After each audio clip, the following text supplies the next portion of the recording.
Oh, was that in the video? Oh, editor, cut that out. That was a joke. I don't have enough to pay an editor. So, this is Talking History. I'm Freddie, and today we are going over a topic that's probably going to be quite disputed in the comments. And it is about something in the hobby that is known as, especially in the American Civil War side, haversack stuffers, or snapsack stuffers, or knapsack stuffers, whatever you want. And really the sort of loose definition of a stuffer is something that isn't directly useful in your duties as a soldier. So the distinction really is that what you need for your duties as a soldier is your uniform. So that's going to be your hat, your coat, your shoes, your trousers, your uniform, your gun, the equipment to clean and maintain your gun, ammunition, accoutrement. So that's going to be your cartridge box, your belt, your cap pouch, your bayonet, things like that. And really, as a soldier, you don't need much more than that. Things to eat with it are examples of things you could put in your equipment that you've been given, but don't necessarily aid you as a soldier whose duty is to kill things. So I've got some items here, and I'm just going to go through them one by one and sort of explain relevance of them, how they work, and what my personal opinion, this isn't an opinion of my unit or the society as a whole here in the UK, but my opinion on sort of their relevance and if you need them or not. So we're going to start with something which is not the hatchet, something which is quite common and I have brought to events quite often. That'll be spare socks as an example, and some cold weather gear. So if you're doing events at the end of the year or the early year, this sort of scarf, gloves, things like that. So, of course, with these, it's would a soldier that you're representing, because that's what happens when you do an event, you represent an individual soldier, would they most likely have these? If you're in, say, Fort Donaldson during February 1862, it's likely you'd have a scarf either brought with you or sewn by one of the women in the town or distributed amongst the troops. And spare socks, I mean, you might not have spare socks if you're, not in a position to acquire any or buy any from a sutler following the army or anything like that. So with these, it's sort of a disputed of the situation. To events, I bring spare socks because usually the ones I've done so far, we've been in situations where you'd most likely have them more than not. So really, these are personal choice. Of course, you need to think about the season and what the terrain around you is. So if you're, wading through rivers, you'd most likely want to have a pair of spare socks. And if you don't, that's going to be more authentic, but less fun for you. And of course, if it's November or December, a soldier is most likely going to try acquire himself a scarf. So, first set done. Next set, a mess kit. So, there is nothing wrong with a Civil War mess kit. You need to eat, don't you? What's wrong with this one in particular is that there is far too much stuff with it. So what I have is I have my tin cup. You'd have that. A bottle of oil for cooking with. Most likely you would not have this. You wouldn't get it issued in a small bottle like this. Typically, if you had oil, you would acquire it from a local or stolen it or something like that. Usually, a lot of cooking's done in lard for Civil War stuff, and grease and things like that, so oil is quite a commodity. You also have a knife, a fork, and a spoon. Really, I would say a spoon is all you need, really. It's all you need. It'd be nice to have a knife, but typically they're not these eating knives. Typically they're like, I've got an example in my pouch there. It's more like a sort of just a generic field knife instead of just this eating knife. And then a fork, which I actually got this. This was what inspired me to do this video, because I got this for 50p in a Plymouth antique shop recently. And I just thought, oh, well, what would be the provenance of having this or not? So to have all three, you'd either be very well to do or in a situation where you're being given three consistently. and of course you have your tin plate, or you might have a canteen half. I would really, so to put items that you most likely wouldn't have and would have, I would say that's really how it divvies up. Sort of your knife and your fork, you don't necessarily need or would want to lug them around because they're quite big for what they are, and excess things like spare oil, spare things like that. So mess kits, some people, if you're the designated cook in your mess, then you might have slightly more, but that should be stuff pulled from other members of your mess.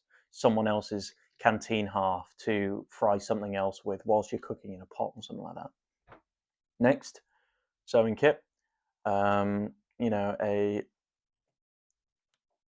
forgot what they're called. They're like hand wife kits or whatever. Useful, no doubt. If you lose a button, then you need to sew the button on.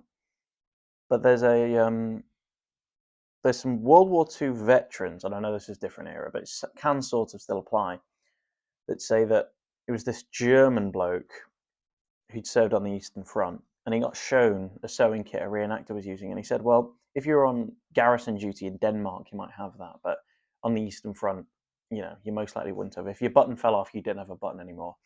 And that's sort of the thing. If you're on garrison duty, I mean, you might have one of these, but if you're told to chuck it, or if it's taking up too much space, or let's say you move from having a knapsack to having a blanket roll, which personally I prefer, you have less pockets and stuff to put things in. And your haversack, as shown by a Civil War Digital Digest video, which I'll put in the comments because it's actually really good in showing you what a soldier would have in his haversack, which is mostly food. You wouldn't really have a place to put this unless it's in your pockets or in another bag that you might have brought for some reason. So it depends on, all of this really depends on situation.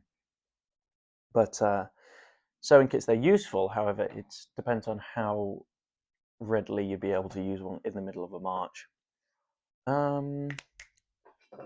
Hatchet. Whoop. Hatchet. So, not every single soldier would most likely be carrying a hatchet to cut down trees, to make pegs for tents, or to make struts for tents. So if you find a standing dead wood, cut it down and use it to make the struts for the tents. Most likely not, but I would reckon that, say, 1 in every 8 men could probably have this, or a sergeant could have it. You don't need to individually carry one if one's readily available. And you don't really want to carry this. Like, holding it now, it's quite heavy. I couldn't imagine carrying this over 20 miles. So, you designate one person to have it, and then, it's sort of like a communal thing. You don't need to have your own hatchet because that guy over there's got it. So if you are doing an event where you need a hatchet to make your shelters and things like that, then just have one guy designated to do it. You don't all need to have one. You wouldn't all have one. Most likely this is something someone's stolen or brought from home, and it's just something nice to have in your small little unit. Let's go with smoke. Right, so this is my example of a smoking implement. It's a pipe I got for £5. Actually quite good condition. 1840s. Anyway, smoking implements. Typically, smoking things are something that you want on you as often as possible. So you might say have them on you in your pockets. You don't really want to lose these things because you don't want to be borrowing other people's. So typically you'd have, your pipe and your tobacco case. Typically, smoking stuff is quite common. There were people who didn't smoke, but there are a lot of people who did. So in terms of, I would say this is the one item really here that you would most likely always have. Of course, your tin cup and stuff, that's, by the by, but in terms of a haversack suffer, this is quite, universal. You would want to have this no matter what, really. Musical instruments. So this is my tin whistle. I can play period tunes on it. But if I was marching for 20 miles, I would not want to have it in my pocket because it's really big. It's not necessarily heavy, but that's an awkward shape to carry with you on a long march. And it comes down to what's the situation. If you're in a fort, in a garrison, Sure. I mean, like, why not? They're quite common instruments of the era. Most likely a household might have one. So, yeah, have them, fine.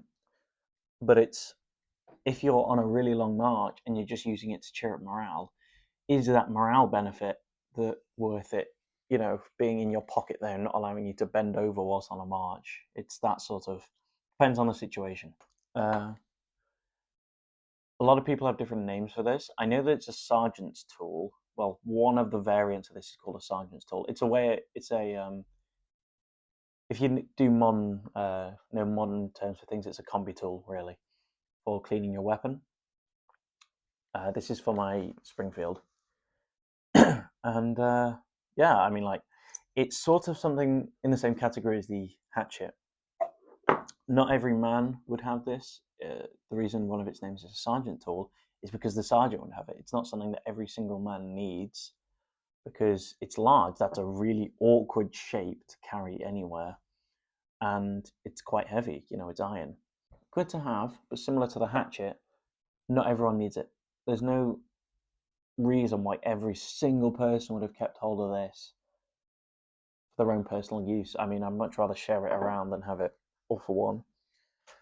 This is sort of a quick fire round because this is my personal pouch of sort of effects that I bring with me to events. So I have some period soap here. Soap, very useful to have to clean yourself up, make sure you're not getting any germs on your food. But, you know, awkward shape, like I said. Could I be bothered? Where could I put this? Is it small enough to fit in my pocket? Is it worth taking up space in my pockets? Toothbrush, it's good for personal hygiene. With this, you'd also have a tin of tooth powder. I haven't got one of them yet, but it's useful to have for your tooth powder. You want to keep your teeth clean. It depends, of course, again, if you've got a place to carry it, is it worth carrying with you? As I mentioned before on the knife, this is what I meant by sort of an all-purpose knife. Think of your modern Swiss Army knife. It hasn't got multiple attachments, but you can use it for different things. And I feel like this would be far more useful than this. Comb, again, it's similar to the toothbrush, personal hygiene things. Would you be bothered carrying it around for long? I'm very vain, so I do. But it just depends on availability, if I could be bothered carrying this, and if I was able to get it in the first place.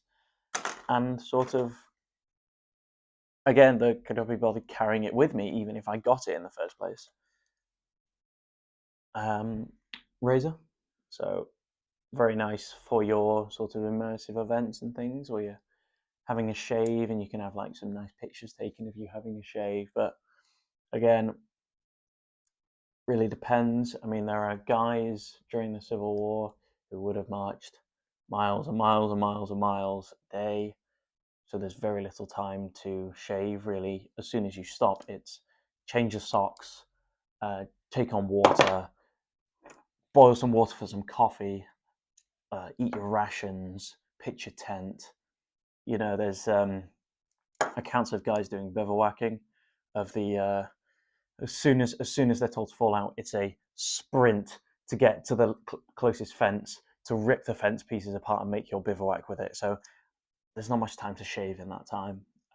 So I mean, it would be nice for garrison and things, but on campaign, I really doubt that a razor is going to come in very handy unless you need to halt the formation for an emergency shave. I also have here, second to last item, just an assortment of period money, different things. So there's some South Carolina money and there's some Alabama money and things in here. So useful for immersive events and things, but not really for campaigns. And then a pencil. I don't have a writing kit. I really wanted to get one, but this is, the best I've got. So that's the items. Honorable mention will be a writing kit, and it depends on how important that is to you, where you could use it and things like that, and where you'd acquire it from. But yeah, so that's essentially it. And all of this is my personal opinion on what would be useful and what wouldn't. So all of these things are useful. I'm not saying that they're not. The hatchet's useful. The musical instrument's useful to cheer up morale, the pencil's useful, the razor's useful, the soap's useful. However, it just depends on how useful that would be to a soldier at the time who has to carry it around with him. It's all well and good being, weekend warriors. I hate that term, but weekend warriors who go out and use all this stuff for a short period. But for a guy who had to carry it himself, you can't really make an assumption on what he'd prefer, but I'd say he preferred to carry more ammunition over a razor. So, this has been Talking History, and this is my stuff on haversack fillers. So, thank you for watching.